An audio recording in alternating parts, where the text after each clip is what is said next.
술과 담배를 하면 당연히 구원을? 네, 여러분 반갑습니다. 함께 공감하고 소통하는 쉬운 신앙 이야기 엘튜브의 이메일입니다. 오늘은 여러분들은 어떤 이야기를 나눠볼까 고민을 하다가 오늘 제가 정한 주제는 한국교회 안에 주일 성수랑 11조만큼이나 오랫동안 논쟁이 되기도 했던 주제인데요. 오늘의 주제가 무엇일까요? 오늘의 주제는 바로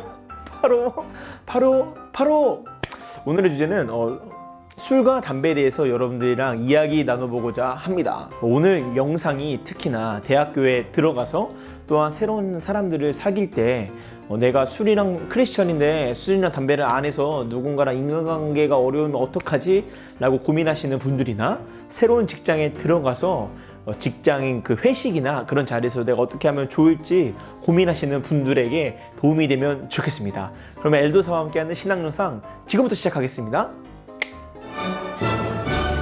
먼저 이야기해 볼 것은 한국교회 안에 술과 담배에 대한 여러 가지 생각들입니다. 한국교회 안에 여러 가지 생각이 있는데요. 그 생각들을 크게 두 가지로 이야기를 하자면 첫 번째는 정통적인 생각 안에서 술과 담배를 하지 말아야 된다는 것이고요. 두 번째는 술과 담배를 하지 말아야 된다는 것을 구시대적인 생각으로 이렇게 생각해서 오늘날에는 현대시대에 맞춰서 이렇게 술과 담배를 해도 된다고 이야기하는 사람들이 있습니다. 저는 이 두 가지 의견 다 어느 정도 이해가 되는 부분이라고 생각을 합니다. 왜냐하면 첫 번째 정통적인 생각을 가지고 계시는 분들은 이 술과 담배에 대해서 공동체의 덕이 돼야 된다, 공동체 안에 선을 이루어야 된다 이야기를 하시며 한국교회 안에 믿음의 정통을 지켜야 된다라고 이야기를 하시는 분들도 있고, 성경에서 분명히 술 취하지 말라라고 이야기했으니 술을 마시면 안 된다고 이야기하는 분들이 있습니다. 두 번째, 그런 것들을 구시대적인 생각으로 말씀하시는 분들은 해외에서 교회나 목사님들이 모두 다 술을 마시고 성경에서도 술에 대해서 긍정적으로 이야기하는 부분들이 있으니 오늘날 우리들도 술을 마셔야 된다라고 이야기하는 분들이 있는데요. 이 두 가지 다 의견 다 어느 것들이 맞고 어느 것이 틀리다고 이야기할 수 없는 부분입니다. 그럼 저는 이 두 가지 의견을 전부 잘 조합해서 우리들은 어떠한 생각을 가지면 좋을지 이야기해보고자 하는데요. 그렇게 이야기하기 위해서 우리가 두 번째로 생각해 볼 것은 성경에서 술과 담배에 대해서 무엇이라고 이야기하는가입니다. 먼저 정확하게 짚고 넘어갈 것은 성경에서는 술을 마셔도 된다는 부분과 술을 마시지 말라는 부분, 그 두 가지 다 등장한다는 것입니다. 술을 마셔야 된다라고 이야기하는 것들은 시편이나 혹은 예수님의 모습이나 등등등등 성경에 술을 마시는 부분들이 등장하는 것을 예로 드시는 분들이 있고, 성경에서 술을 마시지 말라라고 이야기하는 분들 중에 에베소서에 술 취하지 말라, 이는 방탕한 것이니 그 이야기와 또 잠언의 말씀과 여러 가지 것들을 이야기하시는 분들이 있습니다. 성경은 분명히 그 두 가지 다 이야기하고 있습니다. 그런데 제가 여러분들이 함께 생각해보고 싶은 것은 성경에서 두 가지 다 이야기하지만 한 가지 확실한 것은 성경이 술 취함에 대해서 굉장히 강하게 이야기한다는 것이죠. 에베소서에서는 술 취함의 문제를 성령 충만함과 비교하며 설명하고 있을 정도로 술 취함에 대해서 굉장히 강력하게 이야기하고 있습니다. 그 이유는 왜 그런지 세 번째 시대 배경을 이야기할 때 이야기 나눠보고자 하고요. 자, 그렇다면 성경에서 두 가지 다 이야기하는데 나한테 뭐 어쩌라는 거냐, 술을 마시라는 거냐, 마시지 말라는 거냐, 그렇게 이야기하시는 분들이 분명히 있으실 텐데요. 그리고 고민하시는 분들이 있으실 텐데요. 성경에서 말하는 그 두 가지 중에 우리가 어떤 것들을 따르면 좋을지 생각해 보기 위해서는 세 번째, 시대 배경을 잘 이해해야 됩니다. 첫 번째 이해해야 될 시대 배경은 바로 성경이 기록된 시대의 배경인데요. 구약 성경과 신약 성경의 사람들인 이스라엘 백성들, 즉 유대인들이 살던 지방은요, 제가 질문 한 가지 드릴게요. 사막이나 광야가 많은 지역일까요? 푸른 초장과 쉴만한 물가가 많은 지역일까요? 대부분의 유대인들이 살던 곳은 쉴만한 물가와 푸른 초장이 많은 자연 초록초록한 곳들이 많은 도시가 아니라 사막이나 광야가 많은 도시였습니다. 그리고 그들이 살던 지역에는 물이 많지 않고 심지어 그 물들의 대부분이 다 석회질이 가지고 있던 물들이 그 유대인들이 살던 지역에 굉장히 많았습니다. 석회질이 많은 물을 마시다 보면 이게 위장병이 생길 수도 있고 소화 불량 등의 병들이 걸릴 수도 있기 때문에 그들의 지역에서 물은 굉장히 귀한 것이었죠. 물을 많이 마실 수 없는 것들을 대처하여 만든 것이 바로 포도주였습니다. 유대인들의 지역에서 굉장히 많이 나던 것이 이 포도였고, 포도를 담가서 포도즙, 포도주로 만들어 물 대신 그들이 많이 마시기 시작했습니다. 그리고 그 포도즙과 포도주가 발효되어 당연히 알코올 성분이 올라가면서 그런 것들이 위장병이나 이 소화불량이나 그런 것들을 고치는 데 사용되기도 하죠. 그것뿐만 아니라 이 포도주가 이 알코올과 발효가 잘 되니 발효식품으로서 감기나 여러 가지 질병에도 많이 도움이 되어 유대인들은 특히나 많이 마셨습니다. 이런 것들이 성경에도 등장하는데, 바울이 자신이 사랑하던 디모데, 사랑하던 제자가 감기에 걸리니 그들에게 포도주를 따뜻하게 데워서 마셔라 라는 성경이 등장할 정도로 당시 유대인들, 이스라엘 백성들에게 포도주는 오늘날 우리들과 같이 술 취하기 위해서 마시는 술의 용도가 아니라 물을 대신할 음료, 또한 그리고 병을 고치는 용도 등으로 포도주는 굉장히 이스라엘 백성들에게 필요했던 음료였죠. 이러한 시대 배경이 오늘날 우리들의 시대 배경과 같을까요? 틀릴까요? 당연히 틀립니다. 이러한 시대 배경을 이해하지 않고 성경에서 예수님이 술을 마셨으니, 포도주를 마셨으니 오늘날 우리들도 술을 마셔도 된다라고 이야기하는 것은 굉장히 조심해야 될 부분입니다. 실제로 이러한 예수님이 살던, 또한 성경에 기록된 시대 배경과 같은 이 물과 이 술을 마시는 문화가 해외에 많이 있는데요. 유럽의 물들은 석회질이 많아 그들의 물이 굉장히 비쌉니다. 실제로 유럽 여행에 가보면 음식점에 들어가서 물을 시키는 돈이나 콜라나 음료수를 시키는 돈이 가격이 비슷해요. 심지어 어떤 가게들은 물이 더 비싼 경우도 있습니다. 그 이유는 유럽인들의 물에 석회질이 많으니 우리처럼 자유롭게 마시지 못하기 때문이에요. 그래서 그들은 물을 대신하여, 독일 사람들은 맥주를 많이 마시기도 하고 다른 지방들은 여러 술이나 음료들을 물 대신 마시기도 하죠. 그러니 오늘날 우리나라의 배경과 유럽의 배경, 또한 이스라엘의 배경이, 시대 배경이 다르기 때문에 그들의 그런 것들을 오늘날 우리나라에 적용하기에는 굉장히 조심스럽다는 것입니다. 또한 두 번째로 이해해야 될 시대의 배경은 바로 한국 사회의 시대 배경입니다.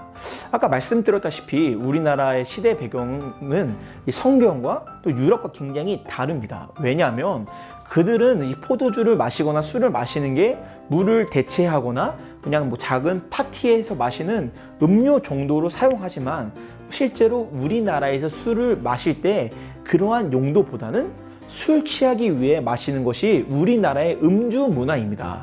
특히나 유럽인들은 개인적으로 그냥 기분을 내기 위해, 음식 맛을 돋구기 위해 한 잔 한 잔 마시지만, 우리나라 사람들은 어떠한가요? 정말 취할 때까지 마셔야 되는 게 우리나라 음주 문화이죠. 그런 음주 문화는 갑자기 생긴 것이 아니라 예전부터 이어져 오던 우리나라의 하나의 독특한 문화였는데요. 유럽 선교사들이 우리나라에 들어왔을 때 굉장히 놀랬던 것이 바로 이 음주 문화였습니다. 아무리 평소에 너무나 좋았던 사람이 술만 마시면 개망나니가 되기도 하고, 술만 마시면 너무나 나쁜 짓을 저지르니 해외 선교사들이 우리나라에 들어와서 1900년 후반대에 금주 운동을 벌일 정도로 굉장히 심각했죠. 자, 그럼 여러분 여기서 질문 하나 드리겠습니다. 해외 선교사들은 술을 마셨을까요? 안 마셨을까요? 당연히 술을 마셨습니다. 그들이 살던 유럽이나 미국에서는 술 문화가 자유롭기 때문에 술을 마셨는데, 그들이 우리나라에 와서 했던 것이 바로 금주 운동이었어요. 왜냐하면 자신네들의 문화와 우리나라의 음주 문화가 너무나 다르기 때문입니다. 그 1900년도에 시작한 이 금주 문화가요, 1905년도에 넘어와서 더 확산되는데요. 1905년도에 기독교 강령이라는 것들이 만들어지는데 제7조에 뭐가 기록되냐면 금주와 금연이 기록되어 있습니다.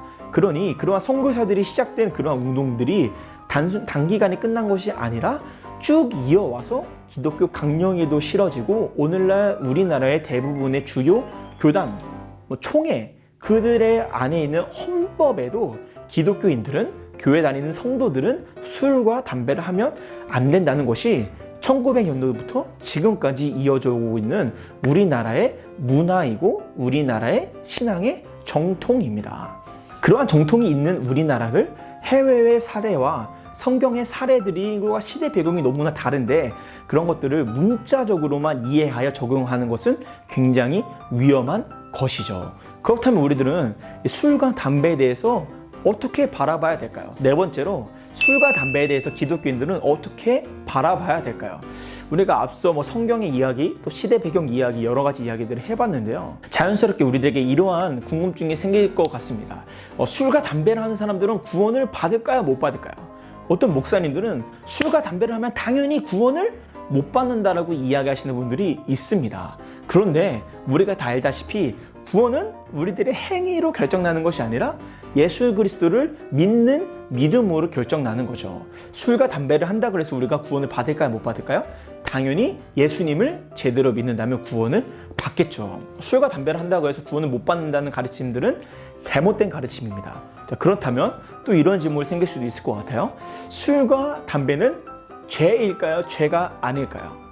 당연히 엄청난 죄입니다. 성경에서 마시라는 부분이 있는데 왜 죄인가요? 여러분, 술과 담배는 필연적으로 뭐랑 연결되냐면 중독이랑 연결이 돼요. 그래서 우리들이 사회생활을 제대로 못하고 술과 담배에 빠지는 경우도 굉장히 많죠. 그러한 위험성이 있기 때문에 성경에서도 술 취함에 대해서 경고하고 있는 것입니다. 그런 의미에서 술과 담배는 엄청난 죄입니다. 술과 담배가 죄인 것처럼 다른 것들도 죄가 될 수 있겠죠. 중독의 위험성이 있는 야동이라든지 게임이라든지 심지어 운동이라든지 그런 중독을 가지고 올 수 있는 도박이라든지 여러 가지 것들은 우리들에게 굉장히 큰 죄입니다. 또 어떤 것도 죄일까요? 우리가 많이 하는 뒷담화라든지 왕따라든지 11조 문제라든지 돈 문제라든지 그러한 것들도 동시에 똑같은 죄라는 것이죠. 술과 담배는 죄이고 다른 것들도 모두 다 죄이다. 죄인 것을 우리가 끊어내어 믿음대로 말씀대로 살아가는 것이 우리들에게 필요한 모습이라고 생각합니다. 그리고 또한 생각해 볼 것은 굉장히 조심스러운 것이 한국교회 안에 이 술과 담배의 문제가 자신의 일가되는 경우예요. 교만으로 찾아오는 경우이죠. 이런 경우는 어떤 문제가 생기냐면 나는 술과 담배를 안 하는데 이 사람은 술과 담배를 해요. 그러니 나는 이 사람을 어떻게 하게 될까요? 정죄하는 경우가 굉장히 많아집니다. 정죄하게 되니 나는 교만해지고 이 사람을 판단하게 되는 경우가 굉장히 많이 있습니다. 여러분, 제가 한 가지 질문 드리고 싶은 것은 교회는 죄인이 오는 곳일까요? 의로운 사람이 오는 곳일까요? 교회는 죄인들이 오는 곳입니다. 그 말은 교회 안에는 술과 담배를 피는 사람들도 올 수 있을까요? 술과 담배를 안 하는 사람만 오는 곳일까요? 맞습니다. 교회는 술과 담배를 하는 사람들도 올 수 있는 곳이 교회인 거예요. 우리가 어떠한 교만과 정죄를 하기보다는 술과 담배를 하거나 혹은 살인자라도 그런 죄인들이 올 수 있는 교회를 만들어야 되는 것이 우리 크리스천들의 목이지 않을까 생각합니다. 한 가지 예로 들 경우가 한국교회 안에 만나교회라고 굉장히 분당에 선한 영향력을 많이 끼치는 교회가 있는데요. 그 교회 안에는 담배 피는 공간이 따로 정해져 있습니다. 흡연부스라고 하죠. 자, 그렇다면 여러분 제가 질문 하나 드릴게요. 교회 안에 흡연부스가 있는 것은 잘못된 걸까요? 옳은 걸까요?